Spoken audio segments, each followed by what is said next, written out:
Gloire à Dieu, au plus haut des cieux, et paix sur la terre parmi les hommes en tout lieu.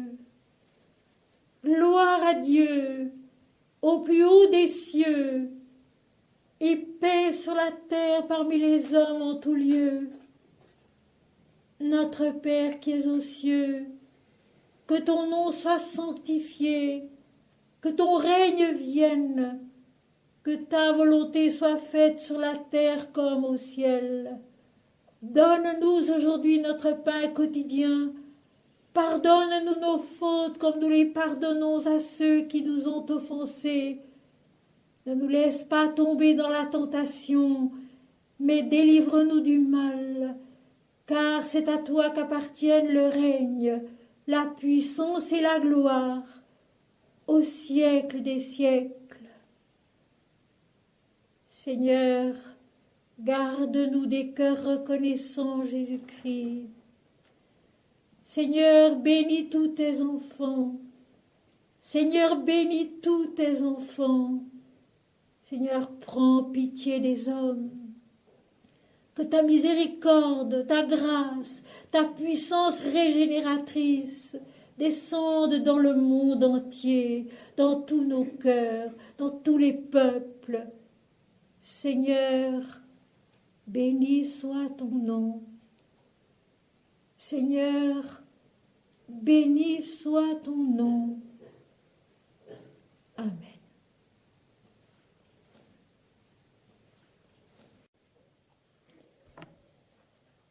Ferme les yeux et que ton regard soit l'infini lumineux. Brise ton cœur et que ta vie soit la béatitude. Fais taire la sagesse, car elle est encore trop éloignée de lui. Immobile, ô Fils divin, demeure en celui qui est tout. Le va-et-vient de tes poumons s'est arrêté. Tu ne respires plus. Tu es l'existence parfaite. Harmonieuse est la voix du silence immaculé qui est Dieu. Il n'y a pas de fin. Il n'est pas de retour. Tu es cela qui ne respire plus, cela qui ne recherche point, cela que rien jamais ne trouble. Tu es cela infiniment. Comment dire cela? Et cependant tu sais très bien que cela est plus vrai que les mondes, plus vrai que les réseaux habiles de tes phrases, plus vrai que l'étreinte de l'amour et que l'immobilité de la mort. Tu ne remues plus et tu es. Ce n'est pas une extase ni une absence. Tu es, et cela suffit pour apaiser toutes les nostalgies des millénaires.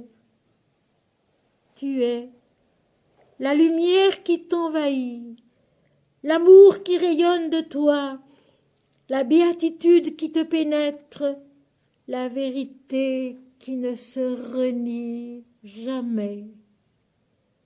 Tu es, cela tu es, telle une flamme du grand feu où tout est consommé. Ferme les yeux et que ton regard soit l'infini lumineux.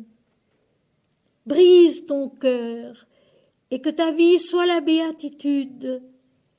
Fais taire la sagesse, car elle est encore trop éloignée de lui. Immobile, ô Fils divin, demeure en celui qui est tout.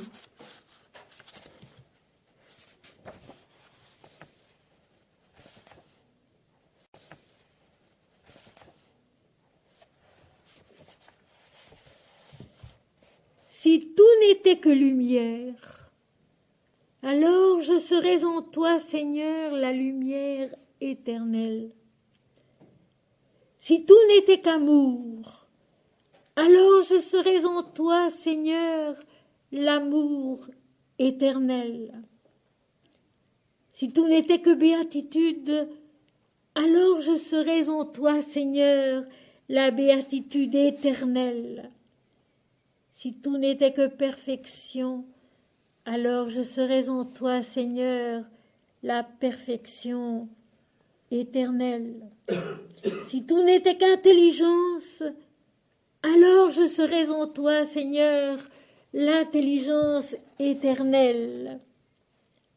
Or, voici, les yeux de mon âme sont éblouis, et les yeux de mon corps demeurent dans la lumière.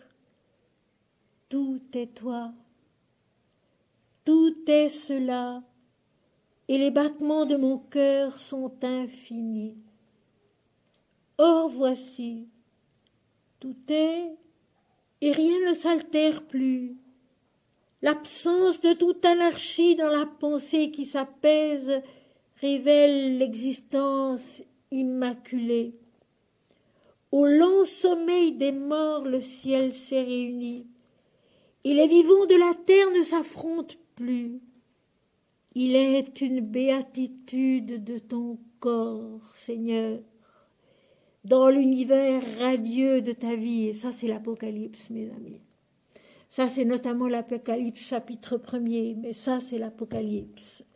Il est une béatitude de ton corps, Seigneur, dans l'univers radieux de ta vie. Pourquoi dire encore toi? Pourquoi dire encore lui? Seigneur, de ta lumière, tu as tout envahi. Et je suis là, inerte et merveilleusement vivant, comme la vie des astres rayonnant de partout. La lumière éternelle, l'amour éternel, la béatitude éternelle, la perfection éternelle, l'intelligence éternelle. C'est ça l'Apocalypse. La révélation de Dieu en l'homme, que nous allons maintenant reprendre au chapitre 1er, versets 12, 13, auquel nous nous sommes arrêtés hier. La vision divine. Jean à Patmos, visité par Dieu, et qui reçoit l'instruction du cheminement de notre transfiguration intérieure. Les choses qui vont arriver bientôt et qui sont des événements intérieurs. La démarche divine de notre conscience, de notre vie entière, et c'est ça qui est merveilleux. C'est notre vie entière, notre corps aussi bien que notre vie, notre intelligence, notre pensée, notre cœur, notre âme, notre esprit. Tout est concerné. Cette démarche intérieure dirigée par Dieu, venant du haut de Dieu, et qui permet à l'homme de rencontrer Dieu au fond de lui-même. La toute lumière, la toute intelligence, la toute vérité, le tout amour, la perfection. La bonté de l'Éternel qui est la perfection de l'absolu et la perfection de la vie. Et un peu comme, ce qui est beau, c'est que nous retrouvons au début de l'Apocalypse, en réalité, l'ascension de Moïse sur le mont Sinaï. L'Éternel dit à Moïse, monte de bon matin sur le mont Sinaï, et là, je me rencontrerai avec toi. Et là déjà, dans le livre de l'Exode, Moïse, 40 jours et 40 nuits face à l'Éternel, dans la lumière de l'Esprit, reçois la révélation que tout est Dieu, que tout est un, mon alliance avec vous. Eh bien, l'Apocalypse, le début de l'Apocalypse, reprend d'ailleurs le chandelier d'or de la révélation du Sinaï, ce chandelier d'or qui est donc fait d'une seule pièce d'or battue par le feu, l'unité de l'être et les 7 plans qui le constituent dans la manifestation divine d'un monde. Mais chaque plan est la toute lumière. Chaque plan est la toute lumière, le corps aussi bien que l'esprit, l'intelligence aussi bien que l'âme, la vie aussi bien que le cœur. Tout est la lumière divine, une plénitude sur chaque plan, une plénitude qu'il faut réaliser totalement et puis dépasser pour aller plus haut, pour monter plus loin, pour s'épanouir finalement dans l'illumination de la fin de la révélation, Apocalypse qui donc veut dire la révélation. Et j'ajoute la révélation de Dieu en l'homme, le message immortel de l'Apocalypse ou l'évangile de la miséricorde et de la connaissance. Voilà ce que c'est l'Apocalypse, l'évangile de la miséricorde et de la connaissance. Donc Jean là est terrassé par une vision à Patmos où il était pour attester la parole de Dieu et le témoignage de Jésus-Christ. Et là, il est terrassé par une vision qui, comme je l'ai dit hier, n'a peut-être duré que quelques secondes.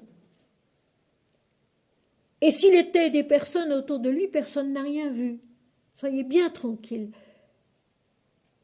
La vie spirituelle n'est pas spectaculaire. La vie spirituelle n'est pas spectaculaire. Elle est toute simple. C'est quelque chose qui s'éveille en nous, qui devient tout à fait clair en nous, qui s'affirme en nous et qu'ensuite on est capable de vivre, d'incarner et de transmettre. C'est ce qui va être demandé par l'Esprit à Jean. Je fus ravie en esprit. J'entendis une voix qui m'appelait. Je me retournai pour voir. Il se retourne vers l'intérieur. Cette fois-ci, ce n'est plus du dehors, mais c'est du dedans que vient la voix. Et c'est vers le dedans, comme nous l'avons vu hier, qu'il faut se tourner. Je me retournai pour connaître quelle était la voix qui me parlait. Et après m'être retourné, donc m'être tourné vers l'intérieur, je vis ces chandeliers d'or. L'émerveillement de la révélation cosmique, les 7 plans de la conscience et de la vie en l'homme et dans le cosmos, qui sont faits de l'or incorruptible de la lumière divine, à la fois l'unité et la diversité dans la différenciation sur ces plans de la manifestation.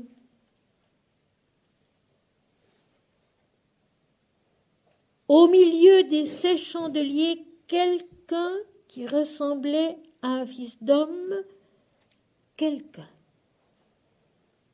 Pas de nom. Au début, il était des révélations de Jésus-Christ que Dieu lui a données, mais maintenant c'est fini. Pas de nom. Plus de nom. Et c'est une chose qu'il faut constater, qu'il faut retenir. Et plus tard, à la fin de la 6e lettre, à la 6e église, donc du 6e plan de la conscience et de la vie, à la fin, dans son accomplissement, la voix de la révélation dit, celui qui vaincra, etc., etc., j'écrirai sur lui le nom de mon Dieu, le nom de la Jérusalem nouvelle, de l'homme transfiguré, et mon nom nouveau. Mais il n'est pas dit lequel. Est-ce assez dire que le Christ, lui aussi, doit devenir impersonnel en nous? Ce nom nouveau qui est ce que nous comprenons de lui et qui est différent en chacun. Lisez les saints les admirables saints de la chrétienté. Jésus est en chacun d'eux différent. Il apparaît sous une forme ou sous une autre, dans un langage ou dans un autre. Il est un seul et le même, mais il est révélé différemment selon chaque individu. Et nous retrouvons ici la parole si juste de Swami Vivekananda. Il y a autant de yoga qu'il y a d'hommes. Il y a autant de chemins divins qu'il y a d'hommes. D'où l'erreur de vouloir tout fixer dans une seule direction, sur un seul nom, avec une seule conception, mais non. Dans la nature, tout est diversifié. Il n'y a pas deux fleurs semblables, deux arbres semblables, deux printemps semblables. Il n'y a pas deux êtres semblables, extérieurement et intérieurement. La diversité est là, cette merveilleuse diversité divine tellement respectée par les Védas et respectée aussi par la Bible et par l'Apocalypse. Diversité dans l'unité. L'unité indestructible du chandelier fait d'une seule pièce d'or battue par le feu, éprouvée par le feu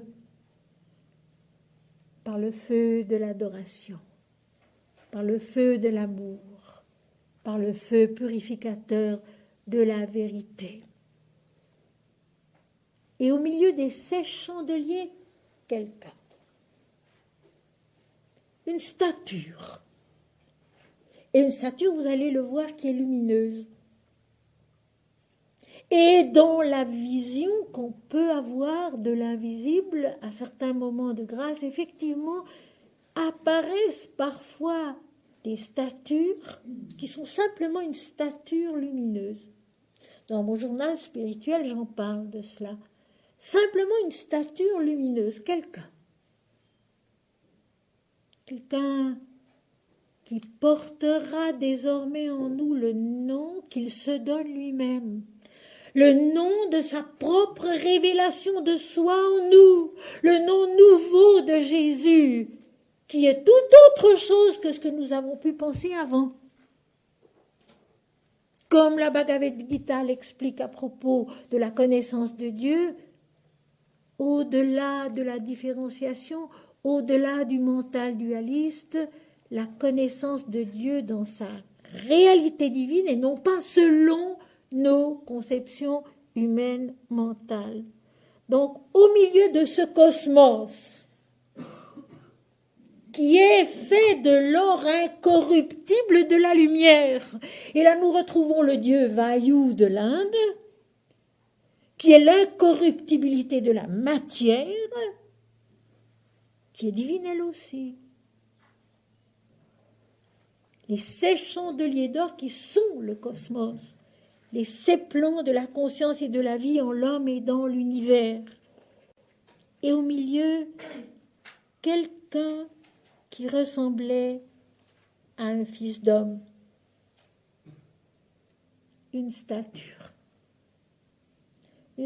qui n'a pas de nom, dans laquelle nous avons à grandir, dans laquelle nous avons à reconnaître peu à peu ce que nous sommes capables de comprendre et de recevoir de la vérité. Quelqu'un. Et plus tard, il sera constamment question du trône dans le ciel. Quelqu'un est assis dessus, mais il n'y a pas dit de nom non plus. Le trône qui est le cœur de la vision, le cœur de la méditation, qui est ce qui domine, le souverain de la méditation, le souverain de la démarche intérieure, mais aussi quelqu'un est assis dessus, mais sans nom. Jusqu'au moment où la révélation donne à vivre que c'est Dieu. Et alors l'homme rencontre Dieu face à face, au fond de lui-même. Et c'est indiscutable. Vision inattendue, vision qu'on ne peut absolument pas prévoir d'avance, mais quand elle vient, c'est ça. Et le doute disparaît définitivement. Et le doute disparaît définitivement. L'âme a vu Dieu, elle le sait, et elle ne le perdra plus jamais. Elle n'en parlera peut-être jamais, mais elle le sait, elle le porte en soi, et elle ne le perdra plus jamais. C'est ce face-à-face intérieur qui exclut toute discussion, toute question, toute demande, tout retour en arrière. Sri Ramakrishna l'explique cela. Il dit à partir d'un certain niveau de rencontre avec Dieu dans la conscience, celle-ci ne peut plus retomber. Celle-ci ne peut plus redescendre. Elle est fixée sur Dieu immuablement. C'est déjà la vie éternelle ici-bas. La vie éternelle ici-bas, où la naissance et la mort ont disparu. Le bien et le mal ont disparu. L'agréable et le désagréable ont disparu. C'est déjà l'éternité ici-bas. La résurrection à la vérité ici-bas. Celui qui a accompli le chemin jusqu'au bout, Jésus, pour que nous puissions le suivre à notre tour. Mais attention, avec saint Augustin, j'affirme que Jésus était bien avant sa naissance ici-bas, parmi les hommes sur la terre, avant le premier homme, avant l'apparition du premier homme, dit saint Augustin. Et c'est certainement vrai parce que Jésus le dit aussi, « Père, tu m'as aimé, tu m'as glorifié avant la fondation du monde. » La rédemption est donc l'articulation même de la vie avant qu'elle soit cette dualité de la descente dans la forme et le nom et de la remontée au-delà de la forme et du nom. Donc maintenant, c'est quelqu'un. Une stature palpablement vraie dans la vision. Et nous allons voir qu'elle est lumineuse, parce que le texte continue ainsi. Quelqu'un qui ressemblait à un fils d'homme, vêtu d'une longue robe et ayant une ceinture d'or sur la poitrine. La longue robe qui n'a pas de forme, qui est simplement une altitude, une présence lumineuse qui porte sur la poitrine la ceinture d'or de l'unité divine. La ceinture d'or qui embrasse tout ce qui est, qui contient tout ce qui est. La ceinture d'or du divin, de la vérité, de la toute lumière de l'esprit. Sa tête et ses cheveux étaient blancs, comme de la laine blanche, comme de la neige. Sa tête et ses cheveux étaient blancs, comme de la laine blanche, comme de la neige. La blancheur, mes amis, une blancheur très particulière, éclatante et tout à fait incomparable à ce que nous pouvons voir dans le plus beau jour de la terre, la blancheur qui est la nature du divin. La blancheur qui reflète toutes les couleurs.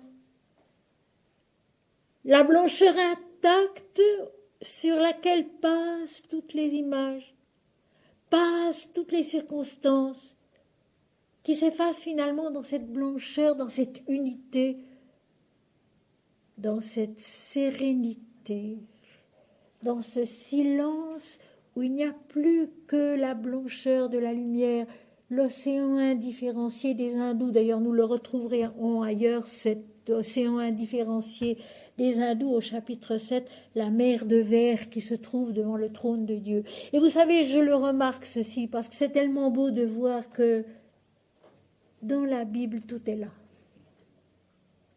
On a tendance à dire que non. Il y a même eu une fois une conférence de quelqu'un qui était pourtant versé dans ces questions, et son interlocuteur l'était aussi. Et tous deux, ils ont affirmé que, bien sûr, dans la Bible, il n'y avait pas tout. Ce n'est pas vrai. Tous les éléments les plus importants du yoga, nous les retrouvons dans la Bible, et notamment dans l'Apocalypse, y compris l'océan de lait indifférencié, la mer de verre transparente comme du cristal qui est devant le trône de Dieu. C'est ça. Nous retrouverons aussi la porte ouverte du samadhi suprême, donnée par Dieu seul. J'ai mis devant toi une porte ouverte que nul ne peut fermer. Ça, c'est dans la 6e lettre de l'Apocalypse. Donc vous voyez, tous ces éléments se trouvent. Et là, nous avons la longue robe, la blancheur, la ceinture d'or qui est l'unité, et maintenant les cheveux blancs. La tête a beaucoup d'importance. La tête est le sommet, la tête est ce qui dirige, la tête est le seigneur de l'être. Et là, elle apparaît éclatante, blanche comme de la neige, comme de la laine blanche, la blancheur qui est la nature du divin. Et vous savez que la blancheur, c'est reposant. La blancheur, c'est reposant. Parce que la blancheur contient tout, mais discrètement, comme caché en soi, involué. La blancheur qui est la nature du divin, l'éclat de l'illumination intérieure où tout est lumière, où tout est Dieu. Sa tête et ses cheveux étaient blancs, sa tête aussi, pas seulement les cheveux, étaient blancs de la blancheur divine. Ses yeux étaient comme une flamme de feu. Ses yeux étaient le regard du feu de l'esprit, parce qu'il est toujours question du feu de l'esprit dans les textes mystiques. Son regard, c'est le regard pénétrant de l'esprit lumineux qui voit tout, qui sait tout, qui domine tout, qui pénètre tout, qui crée tout. En le voyant, en le contemplant, en le créant par sa contemplation. Ses yeux étaient comme une flamme de feu. Bon, on dit en général que le regard d'un mystique, le regard d'un yogin, le regard d'un sage, le regard d'un saint est infiniment plus lumineux que le regard d'un être ordinaire. C'est vrai. Un regard qui brûle de l'ardeur de l'esprit, qui brûle de la vision intérieure, qui brûle de la vision de la vérité. Ses yeux étaient comme une flamme de feu. Et ses pieds étaient semblables à de l'airain ardent, comme s'il eût été embrasé dans une fournaise. Et ses pieds étaient semblables à de l'airain ardent, comme s'il eût été embrasé dans une fournaise. Tous les mots sont importants dans cette phrase. Le pied, la démarche. Dans l'Inde, on a pour habitude de prendre l'empreinte des sages quand ils sont morts, sorte de symbole de leur démarche terrestre qui est en même temps une démarche divine. Et le Christ, lui aussi, ça a été quelqu'un qui marchait dans le monde divinement. L'empreinte des pieds, ces pieds qui eux-mêmes sont embrasés, ils sont comme de l'airain ardent. L'airain qui est un métal infiniment solide, infiniment dur et sûr. Cette démarche forte, saine, mais ardente. Il faut aussi que notre démarche à nous soit ardente. Il faut aussi que notre démarche à nous soit comme une sorte de feu qui avance par la lumière de la vérité, dans la lumière de la vérité. Et le texte ajoute, comme pour souligner encore ce qu'il veut dire, comme s'il eût été embrasé dans une fournaise. Le feu purificateur le feu révélateur. Et cette démarche dans une fournaise de ces pieds qui semblaient être de l'airain ardent, elle rejoint une notion soulignée d'une façon très importante par Sri Aurobindo de notre époque, qui dit bien que dans son yoga intégral, c'est-à-dire dans son cheminement, dans son enseignement, le plus important et le plus difficile, c'est la purification constante de soi. Et c'est vrai. C'est la purification constante de soi. C'est vrai. Les pieds qui semblent de l'airain ardent, marchant comme embrasés dans une fournaise. La purification. Et le feu est purificateur par excellence. Il y a l'eau purificatrice, mais le feu est l'élément mystique purificateur par excellence. Et ça, mes amis, nous le savons tous bien. C'est si vite fait de redescendre. C'est si vite fait d'oublier. C'est si vite fait de retomber dans une vision des choses, de la vie et même de la religion, de la piété, beaucoup trop basse, beaucoup trop humaine, beaucoup trop centrée sur le moi individuel, en faisant de Jésus justement autre chose que quelqu'un sans nom, un nom exclusif, ce qu'il n'est pas. Jésus n'est pas un nom exclusif et sa démarche ardente le prouve assez. Il est le nom inclusif. Il est l'éternel Dieu et pas autre chose. Père, rends-moi la gloire, l'authenticité que j'avais auprès de toi avant que le monde fût. Père, rends-moi la gloire. Ceci, c'est dans Jean 17, verset 5. Père, rends-moi l'authenticité, la gloire que j'avais auprès de toi, avec toi, avant que le monde fût. Alors nous, qui sommes aussi faits de l'Esprit, nés de Dieu, nous avons un travail énorme à faire, simplement pour nous rappeler que Dieu et nous, c'est un. Simplement pour nous rappeler que le divin et nous, c'est un. Que l'esprit et nous, c'est un. Que la lumière de l'esprit et nous, c'est un. Simplement se rappeler cela.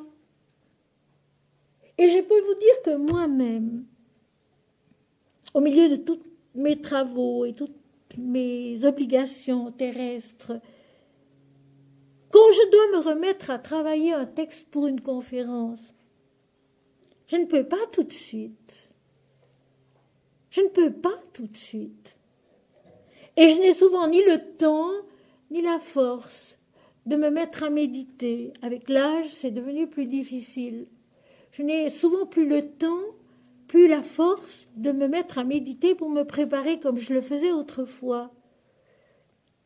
Eh bien, le simple fait de rouvrir un de mes livres, de lire n'importe quel passage, hop, ça remonte. La conscience repart. Elle est resituée plus haut par cette démarche ardente intérieure qui est l'amour de Dieu.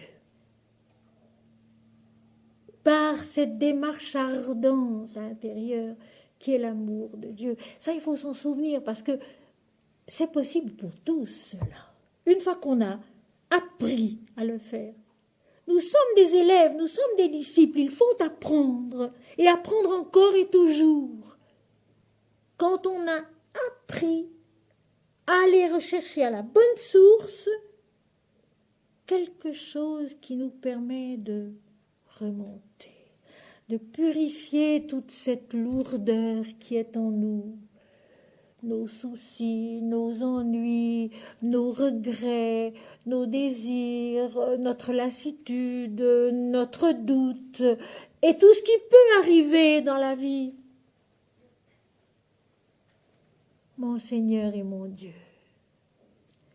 Mon Seigneur et mon Dieu, notre Père qui es aux cieux, ou bien Om Shrima Jaima Jai Jaima, Om Shri Ram Jai Ram Jai Jai Ram. C'est ça la démarche ardente. Des pas remplis d'ardeur, de ferveur, d'amour, de la saine volonté divine pour notre croissance, comme disent les Védas. Mais il est toujours question de croissance, donc d'avancer. Le Christ qui est l'agneau, c'est la vie qui doit grandir, la vie divine qui doit grandir en nous. Beaucoup plus que la victime. Et ça, l'Apocalypse le fait entendre aussi. Quant au pied du trône de Dieu, au chapitre 5, j'en vois un agneau qui était là comme immolé. Il a l'apparence d'être immolé, mais en réalité, il est la croissance du divin en nous. Et c'est ça qu'il faut voir dans l'image de l'agneau. La croissance du divin en nous. L'agneau sans défaut qui grandit en Dieu. La démarche ardente. Il faut vous en rappeler, je vais vous signaler exactement le passage. C'est donc premier chapitre de l'Apocalypse, et c'est au verset 14 et 15. Ses pieds étaient semblables à de l'airain ardent, comme s'il eût été embrasé dans une fournaise. La démarche ardente de la purification constante.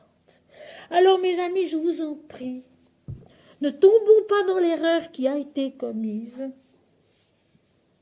de cataloguer ces erreurs et ces péchés, ces fautes, pour s'en souvenir et pour les commémorer. Non, il s'agit de toute autre chose. Il s'agit de déposer aux pieds du Seigneur et d'avancer avec toute l'ardeur de l'amour pour aller plus loin, pour aller plus haut. Seigneur, je me suis trompé, je te le donne pour que tu transformes mon erreur en vérité.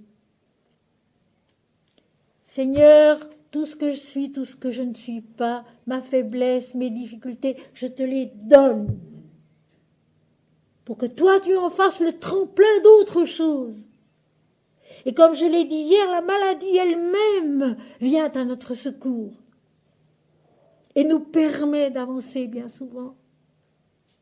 Toutes les circonstances de la vie peuvent être pour nous l'occasion justement de marcher avec ardeur vers la vérité. La purification constante, tout simplement de quoi? Cette victoire à remporter qui reviendra à la fin de chacune des lettres de l'Apocalypse, à celui qui vaincra, je donnerai, je ferai, etc. Mais vaincre quoi? Vaincre qui? Uniquement notre moi individuel qui ramène tout à lui. Qui ramène tout à lui. Il le fait automatiquement parce que c'est sa nature ici-bas. Il doit apprendre à penser Dieu et à ne voir que Dieu en lui-même, en toute chose et chez les autres. C'est quelque chose qui s'apprend. Mais c'est vrai que cela demande une démarche ardente. Une démarche ardente. Apprendre à aimer tant et tant la vérité, ça c'est sainte Thérèse de Lisieux qui le disait. Il faut avoir une passion profonde de la vérité, cette vérité que nous ne connaissons pas. Avancer vers Dieu en répétant son nom, recueillir les enseignements qu'on peut recevoir pas à pas, se purifier par là, apprendre à voir large, apprendre à comprendre haut, apprendre à dilater son âme et à la déployer dans la lumière du ciel, dans les trésors du ciel, dans la beauté de la lumière et pas plus bas.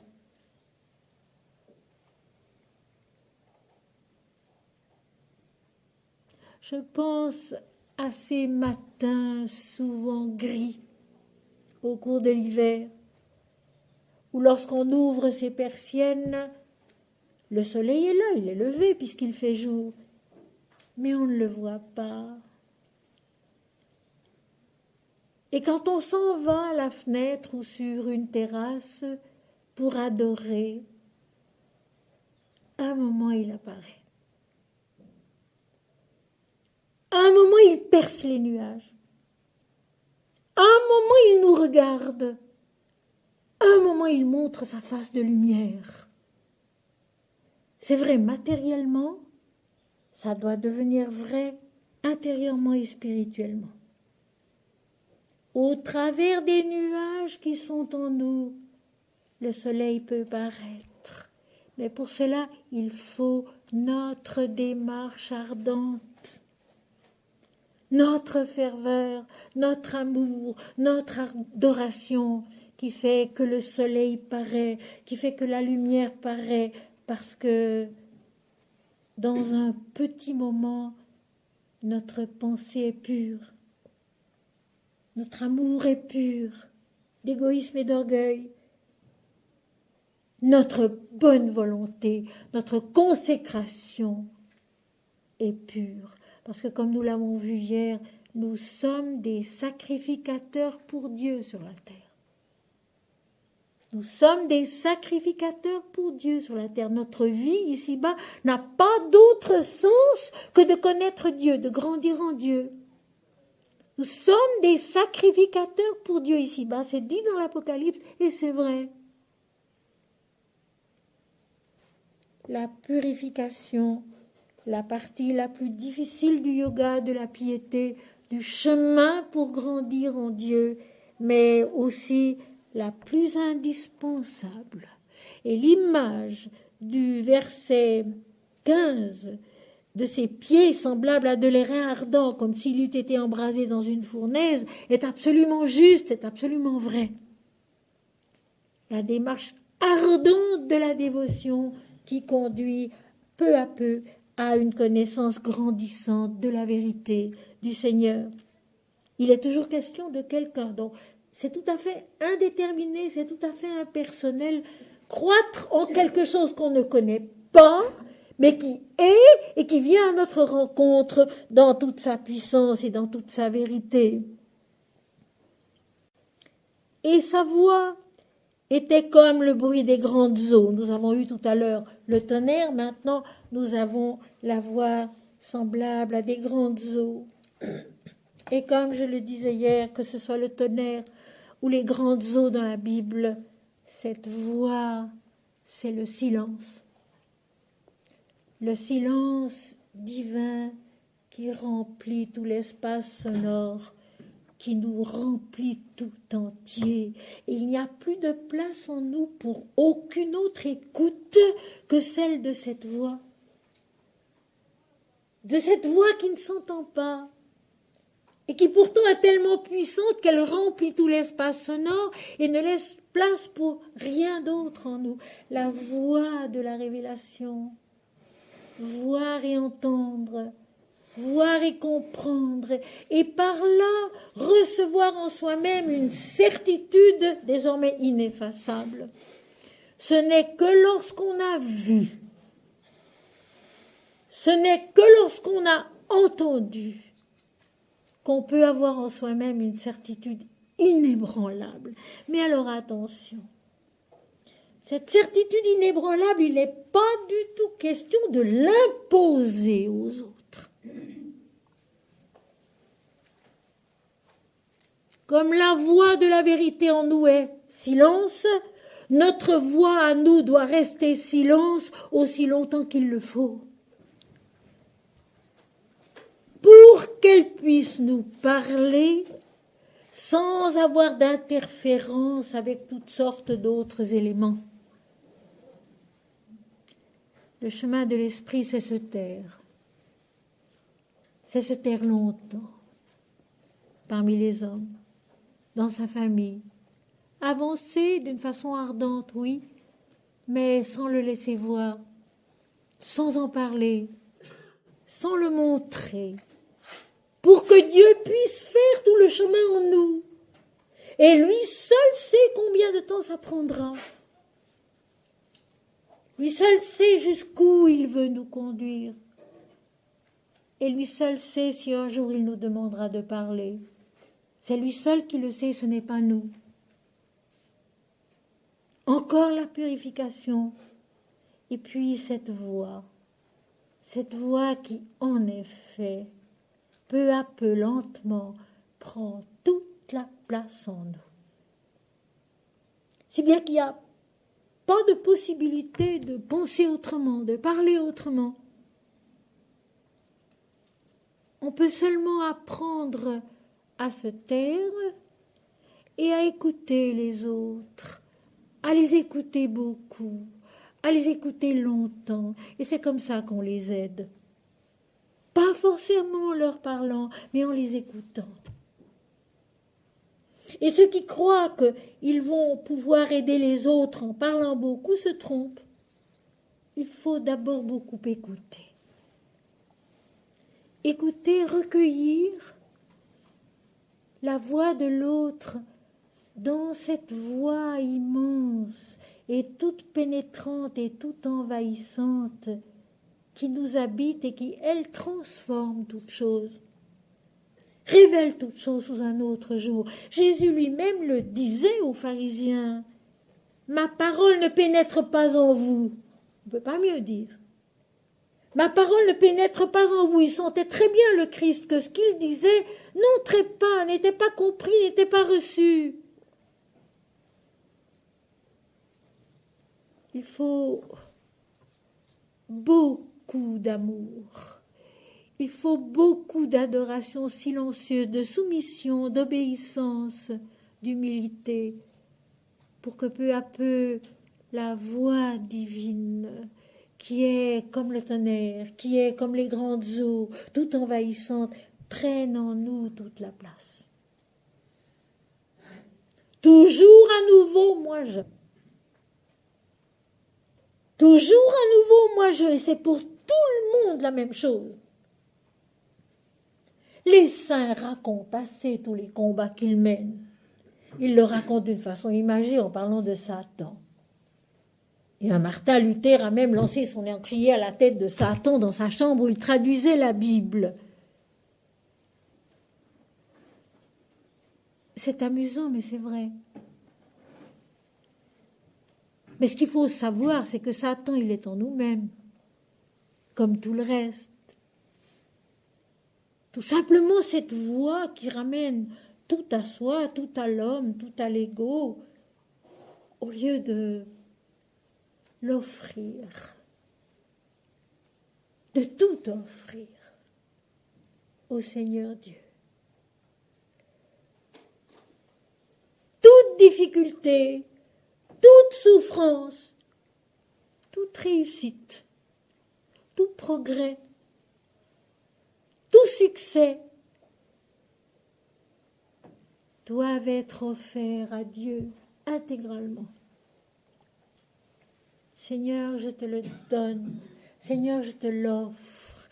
Et c'est ainsi que nous marchons dans la fournaise ardente, cette démarche purificatrice et vraie de la transfiguration, parce qu'enfin c'est ça.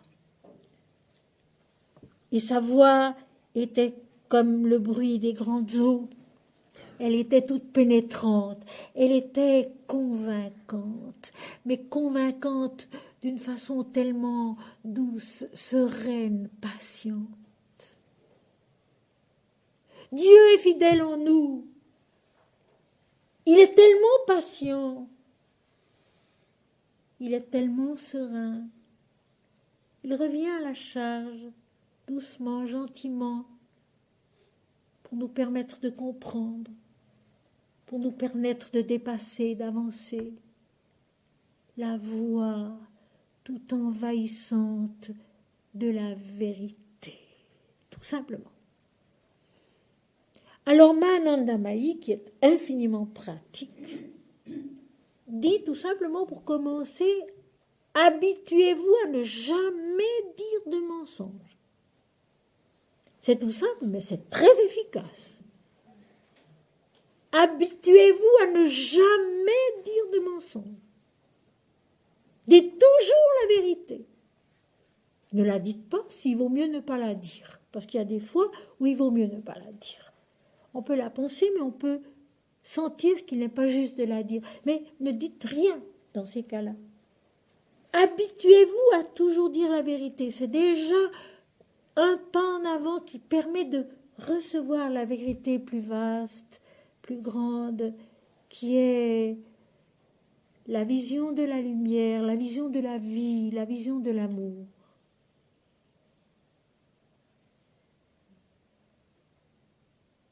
Et puis accepter aussi de recevoir une autre vérité plus grande, qui va peut-être annuler la précédente.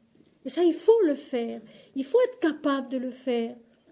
Que la voix en nous grandisse, grandisse, grandisse, grandisse, parce qu'elle est infinie. Et savoir que ce que nous avons compris à un moment donné est sans doute juste, est sans doute vrai, est sans doute bon, mais n'est pas définitif. Et là, je rappelle Einstein qui disait que dans le domaine de la science, il fallait toujours être prêt à reviser et même à rejeter une vérité qui paraissait immuable, mais dont on s'aperçoit que finalement, elle n'était pas encore tout, qu'il fallait aller plus loin. Dans la vie spirituelle, c'est encore plus vrai. Rien n'est jamais terminé. Nous sommes au commencement de l'infini. Nous sommes au commencement de cette voie qui va tout envahir et tout remplir de sa plénitude, de sa sérénité, de sa lumière, de sa vérité. Il avait dans sa main droite 7 étoiles. Il avait dans sa main droite 7 étoiles. Tout à l'heure, on dira que ces 7 étoiles sont les 7 esprits de Dieu. Les 7 plans de la conscience et de la vie qui sont chacun d'eux l'esprit de Dieu. Et il aura fallu jusqu'à notre siècle et Sri Aurobindo pour que quelqu'un affirme, lui, même le corps se souviendra qu'il est Dieu. Même le corps se souviendra qu'il est Dieu. Et c'est vrai. Et c'est vrai.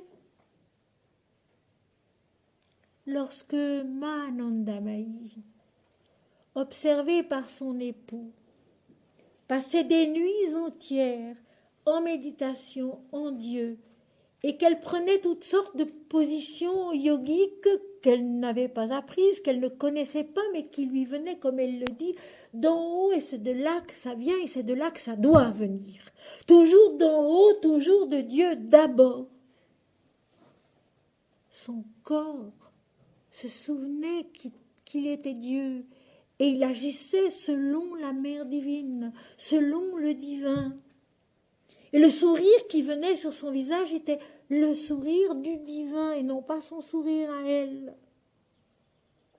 Le corps lui-même peut être animé par la force, l'énergie de l'esprit de la mère divine, dit l'Inde, de Jésus-Christ pour nous, et être amené à avoir des postures, des mouvements, des gestes qui ne viennent pas du tout du mental lui-même et qui viennent d'en haut, qui viennent de l'influence divine en nous. Même le corps se souviendra qu'il est lui aussi l'esprit de Dieu. Les 7 esprits de Dieu dans la main droite de celui qui ressemblait à un fils d'homme. De l'impersonnelle vérité divine dans la main droite, qui est toujours la droite de l'Éternel, la droiture de la vérité, de la conscience, de l'esprit. Les 7 esprits de Dieu qui sont tenus dans la droite du Seigneur, dans sa direction juste, sa droiture, l'unité de la main qui tient les 7 esprits de Dieu, les 7 étoiles, et qui en même temps marque la diversité des plans de la création, de la créature. Il tenait dans sa main droite 7 étoiles. Et plus tard, il sera dit, ces 7 étoiles sont les 7 esprits de Dieu. C'est tellement beau. Notre corps est une étoile tenue dans la droite du Seigneur. Notre vie est une étoile tenue dans la droite du Seigneur. Notre mental vital inférieur est une étoile, donc une projection de la lumière de Dieu dans la vie. Notre intelligence mentale supérieure est une étoile qui doit conquérir toute sa lumière, toute sa beauté pour recevoir l'intuition et la vision divine. Je te donnerai l'étoile du matin à la fin de la 4e lettre de l'Apocalypse, qui est la vision divine, l'étoile du matin. Notre cœur est une étoile, notre âme est une étoile, notre esprit est une étoile. Ça, nous le comprenons déjà plus facilement. Mais rappelons-nous que notre corps est une étoile. L'Esprit de Dieu. Notre vie est une étoile, l'Esprit de Dieu. Est-ce que ça ne nous amène pas à comprendre que nous avons à nous traiter nous-mêmes avec beaucoup de respect? On nous disait autrefois, vous êtes le temple de Dieu. Ce n'était pas faux. Et dans un temple, il ne doit pas être prononcé de blasphème, c'est-à-dire de paroles qui n'ont rien à voir dans un lieu sacré. Et nous sommes un lieu sacré. Ça, c'est une chose qu'il faudrait pouvoir dire et promulguer un peu partout, parce qu'on l'oublie, on l'a oublié. Il y a actuellement, de la part des individus, souvent un manque de respect de soi-même, qui est d'abord très déplaisant et douloureux à voir, mais qui est catastrophique, qui est grave. Nous sommes faits des 7 étoiles, des 7 esprits de Dieu. Par conséquent, nous sommes un lieu sacré qui doit être respecté. Respecté dans toute la tenue, respecté dans toute la conduite, respecté dans la pureté, dans la propreté, dans la beauté. On a beaucoup perdu le sens de la beauté à notre époque. Et pourtant, le yoga de la beauté est peut-être le plus facile, le plus visible, le plus reconnaissable yoga de la beauté. Avancer par la beauté dans la beauté de la parole, la beauté de la tenue, la beauté des actes, la beauté des gestes, la beauté des regards, la beauté des actions, la beauté des pensées, la beauté des sentiments, la beauté de la piété. La piété n'est pas belle aujourd'hui. La piété n'est pas belle aujourd'hui. On l'a ramenée tellement bas à une sorte de fraternisation, de relations sociales. Non, non, non, non, non. Et là, ma faim, là, ma soif, et ça se voit. Les cérémonies religieuses d'autrefois étaient splendides. Et il y en a encore quelques-unes. Je sais qu'à Toulouse, par exemple, au moment de Pâques et au moment de la Nativité, il y a des cérémonies dans certains lieux, dans certains monastères qui sont absolument splendides et qui durent des heures. Et c'est beau, c'est infiniment beau. C'est devenu rare. Et c'est dommage. La religion de la beauté, mais de la vraie beauté, qui n'est pas un phare. Comme dans les textes sacrés, il n'y a pas de phare, il n'y a pas un mot mis là pour enjoliver. Tout est vrai. Précis, juste assez, ni trop ni pas assez.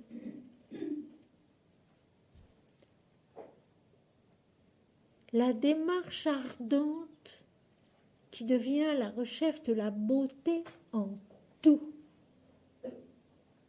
dans les moindres gestes, dans les moindres pensées, dans les moindres mouvements, dans les moindres paroles. On peut dire toutes choses de différentes façons. Et souvent, ce sont des façons qui heurtent, qui blessent, parce que c'est dit d'une façon trop brutale, trop violente, trop directe. Que la parole soit belle. Que la parole éveille en nous la beauté, qu'elle soit comme la poésie qui crée en nous la beauté.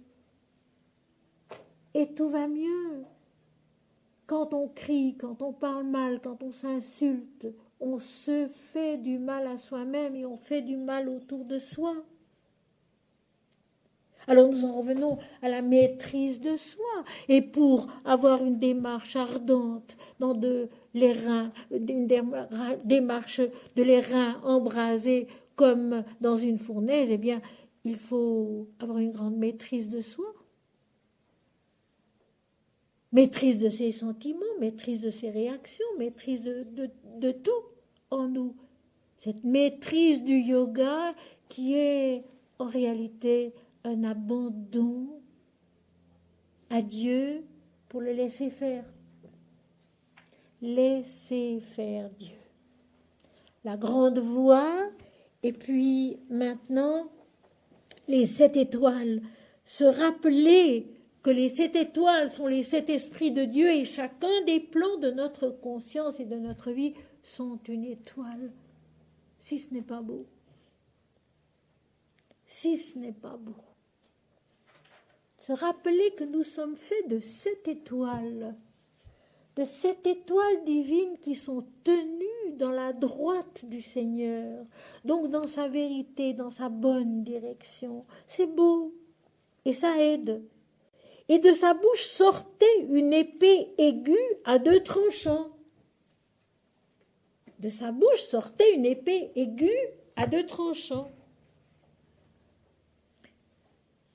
L'épée du verbe de vérité qui sort de sa bouche.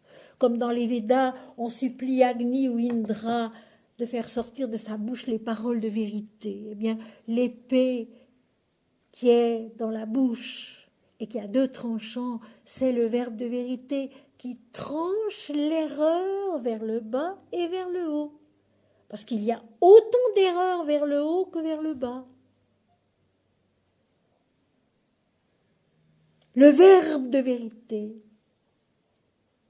dans la bouche du Seigneur, semblable à une épée qui frappe ce qui est faux, qui frappe le mensonge. Et ce sera le sujet des chapitres 13 à 18 dans l'Apocalypse, qui justement révèle le mal, révèle le mensonge et le remplace par la vérité.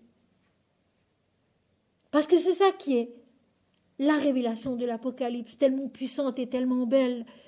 Le mensonge dévoilé dans la vision divine, non pas sur notre plan terrestre, mais le mensonge dévoilé dans la vision divine est remplacé par la vérité. Et l'Apocalypse dit elle-même, la bête, donc le mensonge, le mal, ne fut plus trouvée.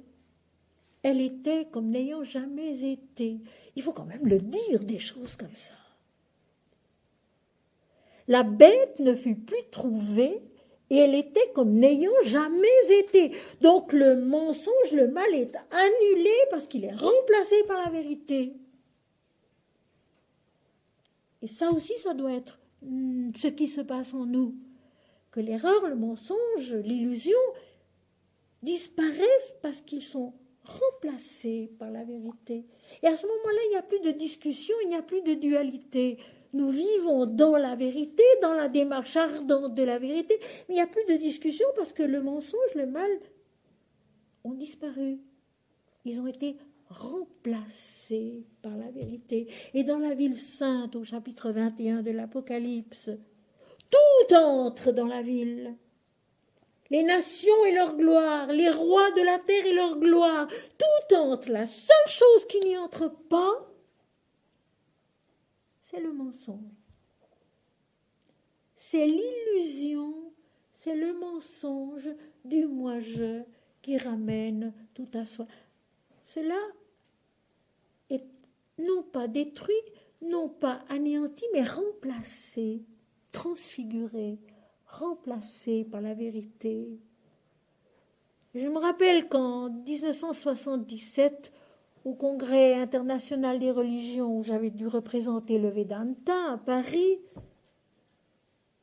l'auditoire, qui était immense, il y avait bien 800 personnes, avait été frappé par un seul mot que j'avais prononcé. Il ne s'agit pas d'anéantissement, mais de transfiguration.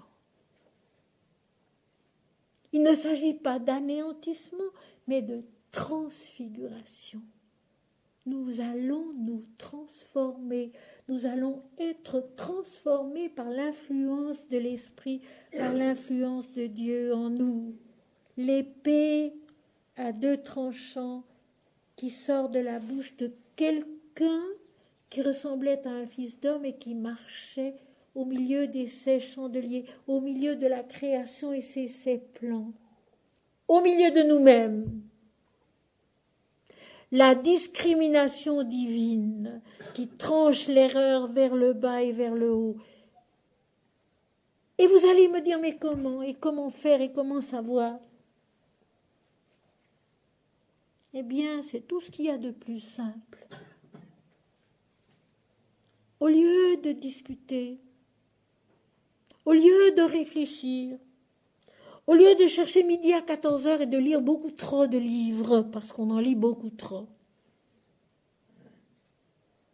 chantez Dieu toujours. Mon Seigneur est mon Dieu, mon Seigneur est mon Dieu, mais avec les pieds ardents dans la fournaise, Mon Seigneur et mon Dieu, notre Père qui es aux cieux, ça suffit. Mon Seigneur et mon Dieu, mon Seigneur et mon Dieu, notre Père qui es aux cieux, Om Shri Ram, Jai Ram, Jai Jai Ram, Om Shri Ma, Jai Ma, Jai Jai Ma, ou bien cette aide si sympathique, celle de Ganesha, le fils de Shiva qui détruit l'erreur lui aussi, et Ganesha, le dieu à tête d'éléphant, qui garde nos valeurs spirituelles, nos forces spirituelles, qui nous aide dans tous les travaux, qui accomplit les travaux à notre place, qui met les difficultés sur notre route afin de les surmonter avec nous et pour nous. Om Shri Ganapataye Nama, Om Shri Ganapataye Nama, Om Shri Ganapataye Nama. Tout le monde peut. Quelle que soit son existence ici-bas, tout le monde peut chanter Dieu quoi qu'il fasse. Dans la rue, les conducteurs de voitures me disent « Au volant, c'est merveilleux. Ça va tout seul. On conduit et on chante Dieu. » Il paraît. Moi, j'en ai pas l'expérience. Mais il paraît. Ceux qui vont beaucoup en voiture, qui ont beaucoup à faire en voiture, me disent « Mais c'est merveilleux, en voiture, je chante Dieu et ça va tout seul. » On peut le faire dans les magasins en attendant. On peut le faire dans les trains, sur les quais de gare, dans la rue, partout. Ou alors, c'est encore plus merveilleux quand on a un beau paysage comme ici, quand on va se promener avec la vision des montagnes. Moi, je connais ça à Zermatt, se promener dans les sentiers qui montent et chanter Dieu. Seulement voilà, il ne faut pas oublier. Il ne faut pas oublier. Et on oublie facilement. Et on oublie souvent. Alors que quand on le fait, c'est merveilleux. Parce que la journée est tout à fait différente. La journée vécue en chantant Dieu, quoi qu'on fasse, est même sur un lit d'hôpital. La journée est tout à fait différente. Mon Seigneur et mon Dieu, mon Seigneur et mon Dieu, notre Père qui es aux cieux.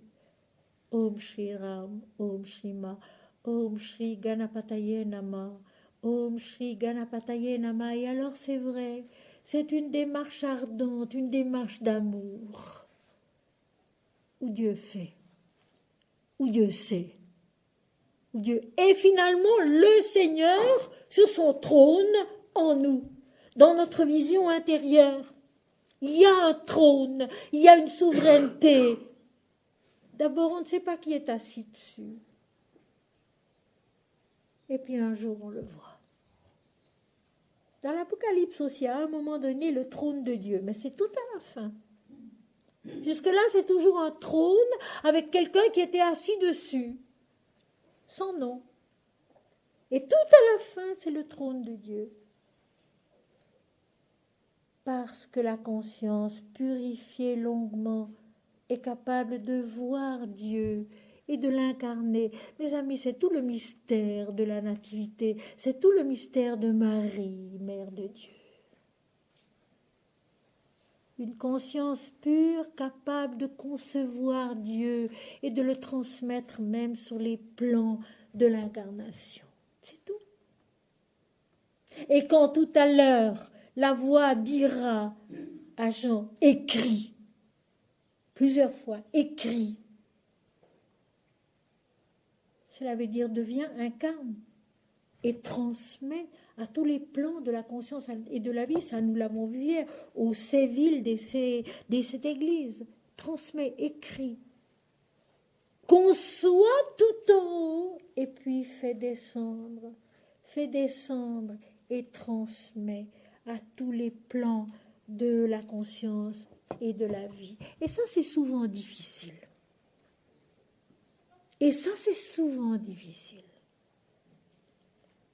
Avoir un moment, non pas d'exaltation, au contraire d'immobilité intérieure, de pacification totale, où en nous plus rien ne bouge, ni le corps, ni la pensée, même la respiration peut s'arrêter, et où tout devient certitude et lumière, Dieu est là, Dieu est tout.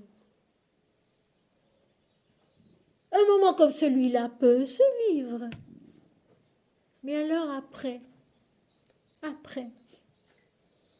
quand on revient à la vie comme elle est, ce moment est dénié.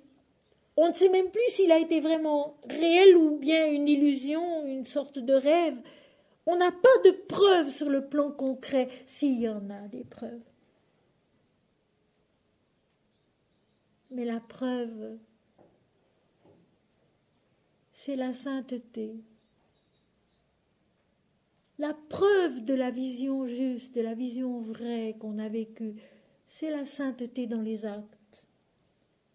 C'est la purification encore une fois, parce qu'elle n'est jamais terminée, où tout ce qu'on fait, où tout ce qu'on est, où tout ce qu'on dit est sans sans égoïsme et sans orgueil, le refrain du Mahabharata en Inde, qui est tellement vrai, qui est tellement juste et tellement simple. Ô toi qui es sans égoïsme et sans orgueil. Et Manandamayi a cette merveilleuse parole, qu'elle est belle, l'œuvre sans égo. Qu'elle est belle, l'œuvre sans égo, l'œuvre dans laquelle l'homme se donne et s'abandonne pour que Dieu fasse. Dieu seul. Non pas moi Seigneur, mais toi, toi seul. Non pas moi Seigneur, mais toi, toi seul. Et alors agit en nous la fameuse épée du verbe de vérité. Sarasvati, la déesse Sarasvati dans l'Inde, qui est le verbe elle aussi, le verbe de vérité qui nous veut parfait. Tranchant l'erreur et le mensonge vers le bas, donc l'attachement au moi individuel. Tranchant l'erreur et le mensonge vers le haut, sur les plans supérieurs de la conscience où on se trompe aussi, pour que tout simplement l'homme marche avec droiture devant l'Éternel son Dieu. Ça, c'est une parole de l'Ancien Testament et qui est tellement belle. L'Éternel ne demande rien d'autre. Marche devant ma face avec droiture. Marche devant ma face avec droiture. Et la traduction qui dit « sois intègre », intègre ne veut pas dire honnête comme on le croit, mais veut dire conforme à ton origine, conforme à ta naissance, conforme à ce que tu es au départ, né de moi. Marche avec droiture comme je t'ai fait devant ma face. C'est tout. C'est tout. Sans aucune idée d'importance personnelle, en offrant pas à pas toute chose à Dieu. Et vous savez, c'est assez merveilleux de voir que lorsqu'on le fait, peu à peu, ça devient tout puissant. Ça devient tout puissant. Quelle que soit la difficulté des autres et de soi-même qu'on offre sur l'autel de l'amour qu'on a pour Dieu, elle se transforme en une grâce. Quelque chose se passe qui permet le pas, qui permet la transformation intérieure, qui permet un soulagement, une certitude. L'épée à deux tranchants, il faut y penser souvent. Ce verbe de vérité dans la bouche du Seigneur qui annule le mensonge, qui le remplace par la vérité. Et c'est vrai qu'il faut que ce soit frappé. Vous savez, il est beaucoup question dans l'Ancien et dans le Nouveau Testament des fléaux. Le fléau qui bat le blé frappe. Et notre conscience, notre intelligence, notre vie tout entière a besoin d'être frappée par la vérité pour réagir et pour avancer. Ce ne sont pas les discours qui nous changent, c'est un choc. Un choc. Et quand le choc vient de Dieu, il est merveilleusement salutaire, à condition de le recevoir comme tel. À condition de le recevoir comme tel. Le verbe de vérité qui frappe avec sa lame tranchante l'erreur vers le bas et vers le haut. C'est pourquoi à deux tranchants. Et maintenant, si ce n'est pas du yoga, si ce n'est pas l'Inde, ça, vous me le direz. Et son visage était comme le soleil lorsqu'il brille dans sa force. Et son visage était comme le soleil lorsqu'il brille dans sa force. Ceci, c'est au verset 16 du premier chapitre. Et son visage était comme le soleil lorsqu'il brille dans sa force. Donc, dès le tout début de l'Apocalypse, l'éblouissement, l'illumination, elle va passer. Parce qu'il y a tout le chemin de la purification à faire. Il y aura tous les chapitres depuis le 2e jusqu'au 19e qui sont la purification. C'est long. Mais au début, il y a quand même l'éblouissement. L'éblouissement, l'illumination qui met en marche le voyage. Et cet après-midi, nous aurons l'occasion de parler de ce voyage qui met en marche ce voyage. Son visage était semblable au soleil lorsqu'il brille dans sa force. Toute la puissance du soleil, toute la puissance de la lumière en nous. Cette première vision de l'astre du jour qui devient le visage de Dieu. Cette première vision de l'astre du jour qui devient le visage de Dieu. Et c'est toute l'histoire de la princesse Kunti qui contemple le soleil matinal et finalement voit Dieu en lui. Quand on a le temps, la possibilité d'assister au lever du jour, d'assister au lever du soleil, c'est vraiment ça. Il sort, il rayonne de plus en plus. Et finalement, il y a une espèce de chatoiement de la lumière qui part du soleil, qui est extraordinaire et qui nous touche en plein cœur. Om Shri Surya Savitri, Om Shri Surya Savitri, Om Shri Surya Savitri. Et la journée part dans la lumière, comme l'Apocalypse, la révélation de Dieu en l'homme part dans la lumière. Son visage était comme le soleil lorsqu'il brille dans sa force. Et c'était quelqu'un, c'était personne. Hein. Ce sont des détails dont il faut se rappeler. C'était quelqu'un, c'était personne. C'était pas Jésus-Christ ramené à nos notions. tellement trop étroite, tellement trop petite. C'était l'Éternel Dieu, le soleil du cosmos et de l'âme, le créateur et l'illuminateur qui apparaît, qui révèle sa splendeur, qui va s'effacer à nouveau pour que nous la cherchions. Pour que nous la cherchions. Pour que notre démarche ardente d'amour cherche cette lumière-là et rien d'autre. Cette chaleur-là et rien d'autre. Cette évidence-là et rien d'autre. Et la nature nous aime, nous aide. Et l'aube dont nous allons parler cet après-midi nous aide. Et là aussi, c'est une aube. Ce visage de celui qui ressemblait à un fils d'homme, qui tenait une épée dans sa bouche, qui portait une longue robe et une ceinture d'or,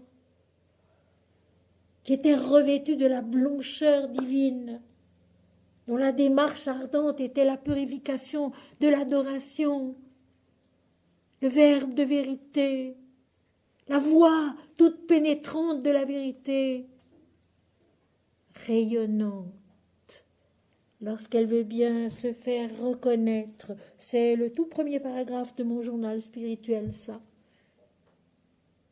Le tout premier paragraphe de mon journal spirituel, alors que je n'avais pas du tout en tête ce verset à ce moment-là. Quand je le vis, je tombais à ses pieds comme mort. Le choc de l'extase, qui est une violence faite à l'homme. Et c'est vrai que quelque chose meurt en nous à ce moment-là. Le moi-je. Je tombais à ses pieds comme mort. Le moi-je n'existe plus.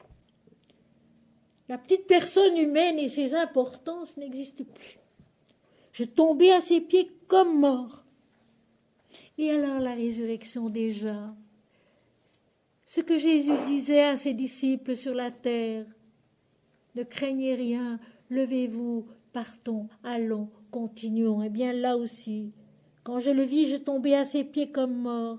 Il posa sur moi sa main droite en disant « Ne crains point ». Ça, c'est la véritable vision, c'est la véritable extase.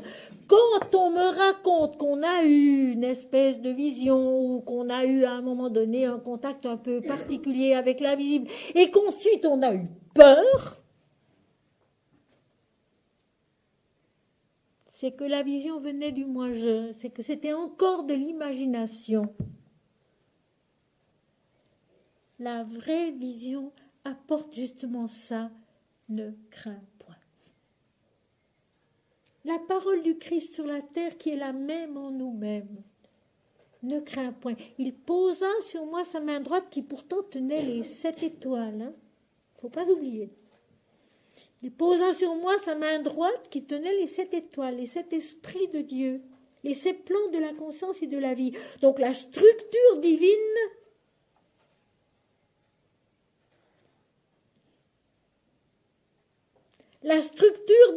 de l'être. Il posa sur moi sa main droite, donc la connaissance de la vérité qui va pénétrer dans celui qui voit, et il me dit, ne crains point. Paix. La sérénité de la vision, et mes amis, il n'y a de vision vraie que quand elle crée en nous cette sérénité.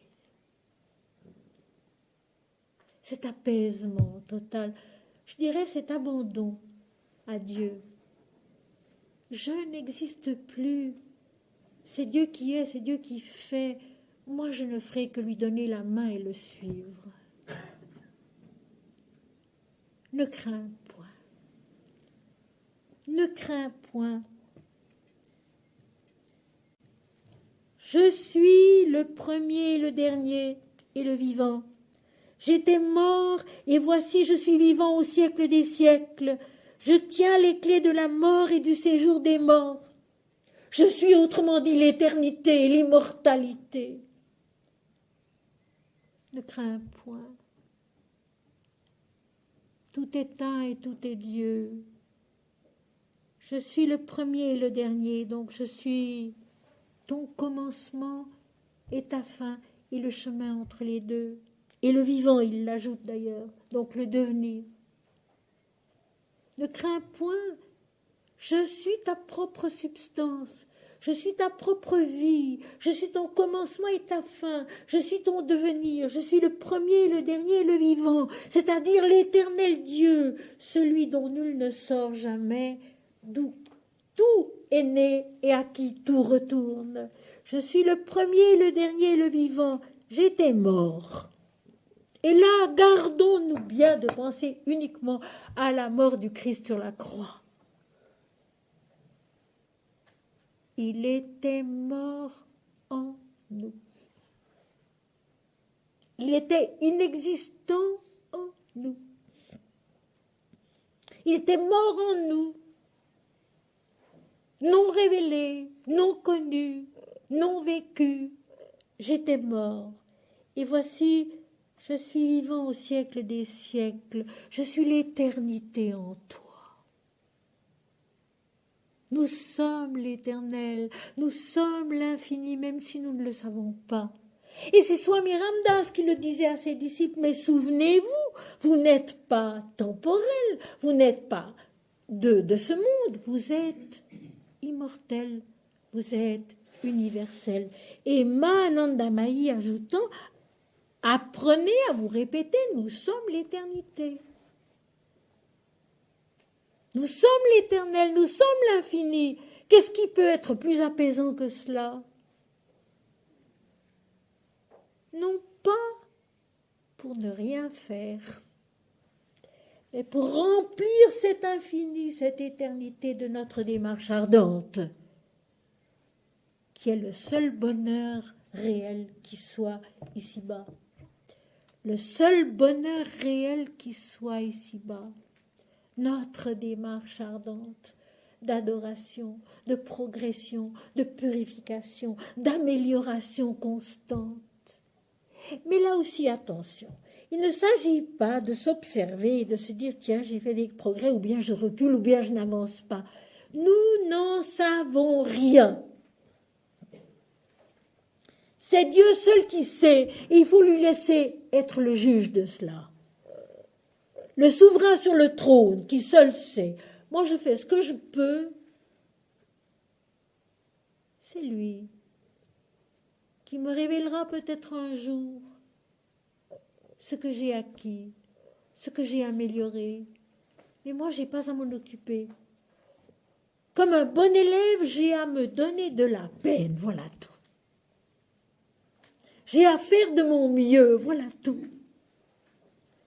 Mais savoir où on en est, jusqu'où on ira, ce qu'on deviendra, c'est tout à fait oiseux. C'est tout à fait oiseux. Ceci appartient à Dieu seul. Et nous en inquiéter, c'est encore de l'orgueil. Avancez comme une mère de famille qui fait son travail humblement à la maison, qui élève ses enfants et qui ne sait pas du tout ce que ça va donner. Et ça donne généralement tout autre chose que ce qu'on croit. Dans la vie spirituelle, c'est aussi ainsi. Ça donne tout autre chose que ce qu'on croit. Et j'étais très jeune encore quand j'ai écrit dans un texte qui n'a jamais été publié, on donne le plus quand on le sait le moins. On donne le plus quand on le sait le moins. Quand à travers nous, c'est Dieu qui donne, c'est Dieu qui fait, avec notre bonne volonté, bien sûr, mais avec notre disponibilité, bien sûr, mais finalement, ça, c'est seulement une apparence. C'est Dieu qui fait, c'est Dieu qui sait. Je suis vivant, je suis le premier, le dernier, le vivant. Je suis le commencement, la fin et le devenir. En toi, je suis ta substance, ta vie, ta lumière, ton commencement qui est parfait, ta fin qui est parfaite et le devenir entre les deux qui doit devenir parfait. J'étais mort en toi. Tu ne me connaissais pas. Tu ne me comprenais pas, vous savez même, les disciples du Christ, quand on lit les épîtres, on est frappé de voir le changement de ton avec les évangiles. Ils étaient loin d'avoir compris le Christ quand il est parti, et Jésus le savait. Il le leur a dit avant son départ. J'ai encore beaucoup de choses à vous dire, mais vous ne pouvez pas les porter maintenant. Quand je serai parti, je vous enverrai l'Esprit de vérité qui vous conduira dans toute la vérité. Jésus le savait. Même Jean, lui aussi, devra passer par toute la révélation de l'Apocalypse pour arriver à la révélation de la fin. Le devenir, la démarche ardente. Je tiens les clés de la mort et du séjour des morts. La mort elle-même est une naissance à autre chose, la continuation du chemin, l'ascension vers la connaissance de la vérité. Et voici maintenant les derniers versets. Écris, deviens, incarne, transmets donc les choses que tu as vues, et celles qui sont, et celles qui doivent arriver après elles. Donc tout ce cheminement, tout ce que tu sais déjà, tout ce que tu as vu déjà, et tout ce que tu vas découvrir, ce cheminement intérieur de notre transfiguration, le mystère des 7 étoiles que tu as vues dans ma main droite, et des 7 chandeliers.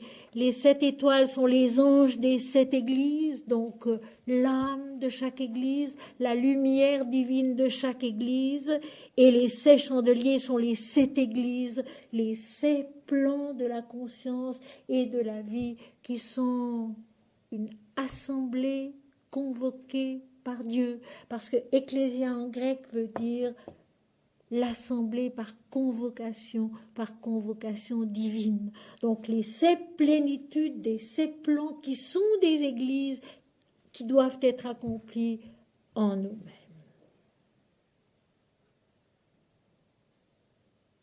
La structure du monde, la structure de l'homme, c'est la lumière de l'esprit, c'est la lumière de Dieu.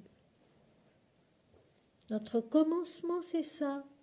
Notre fin, c'est ça. Notre perfection, c'est ça. Et le devenir entre les deux, c'est le chemin de la transfiguration, le chemin de la révélation, le chemin de la renaissance, le chemin de la purification que Dieu seul accomplit en chacun et en tous.